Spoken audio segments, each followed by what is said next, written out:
my name's Eva and welcome to this channel. Today I'm joined by a very special guest. Do you want to introduce yourself, name, pronouns? Yes. Hi, my name is Skylar. My pronouns are they, them, and I identify as non-binary and queer.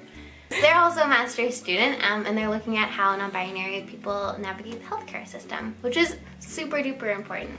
So today, as you probably guessed, we're talking about what it means to be non-binary. So these are for folks that maybe have not heard the term non-binary before, or you have and you're like, I should know what this means, but I don't, and I'm not gonna ask because I don't want people to be. This video is for you. We're just gonna tell you, and you can know and you go out and be a better human. So, being non-binary for me, it means that I don't identify with either a man or a woman. It doesn't necessarily mean that all non-binaries go through transitions or identify as trans. For myself, I do identify as trans just because of the political climate here. I actually had a bit of a journey with identifying as trans for a while because I didn't feel like I was trans enough, and not that like me being on hormones make any difference, but now that I am on testosterone, it does help for me to feel more like myself and give me that confidence to advocate for trans and non-binary community in like all areas and aspects of what's going on, I guess, right now. So you identify as trans and non-binary, but some people might not, and that's just everybody's own individual choice for identifying. Yeah. Cool. Exactly.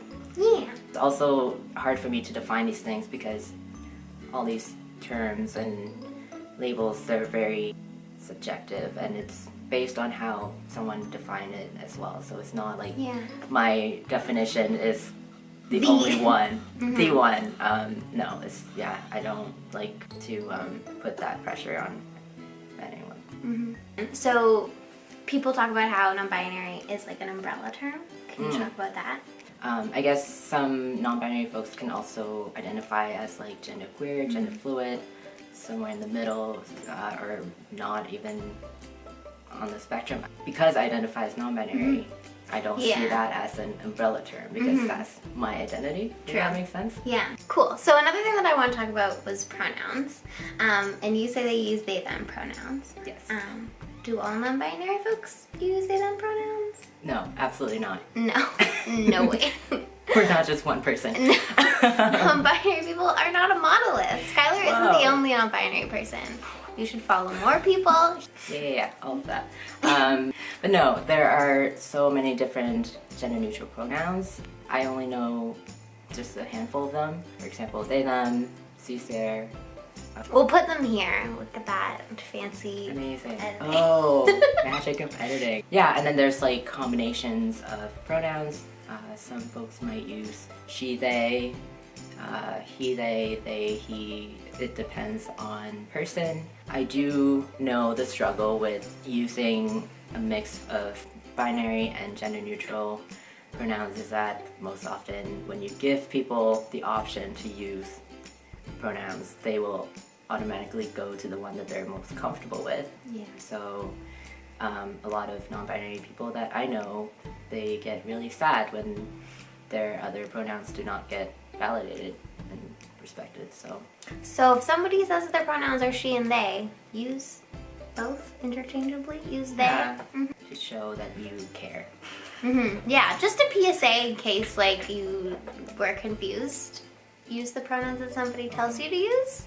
And it's like a little thing, but it means the world to like someone like me. I think cis people don't understand like how pronouns might be important. So like what, Okay, so like when you use the wrong pronouns, that's called misgendering someone. And I'll speak for myself. When someone misgender me, I do get mix of between she and he. It's when I get called she, my body just kind of like becomes really small and tense, and that's like the dysphoria that I experience.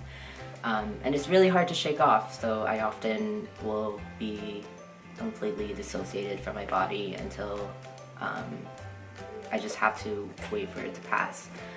And that's not great when you're in meetings and trying to function as a normal human being around the world. Actually, no, it's interesting because when I get misgendered as a man right now, it feels a little bit validating. It's still wrong, but I think because right now my identity at this point in time is very masked. Being misgendered as a man is a lot more tolerable than she or her. Don't be a dick. Moral of the story, the more you know. Another thing I wanted to ask was whether you could tell us a little bit about your transition journey, whether you always knew you wanted to transition, what that's looked like. Right. Yeah, I never really considered transitioning medically, and it's been a really interesting ride for me because it's only been maybe 7 months since I even found out that I could access hormones and that it was an option for me. So just knowing that I could allowed me to kind of explore that a little bit. That was when I realized that I do want to make some changes. And it was a really hard decision because I have a really good relationship with my body. And it's kind of like a weird struggle where I don't know if I'm going through this transition for me or for other people, which is kind of hard to sit on, but I just kept getting misgendered on the phone quite often, and that was getting really bad to the point that I just had to do something with my voice. So that's basically my main goal of going on testosterone, is just to deepen my voice, and that has been a life-changing experience for me.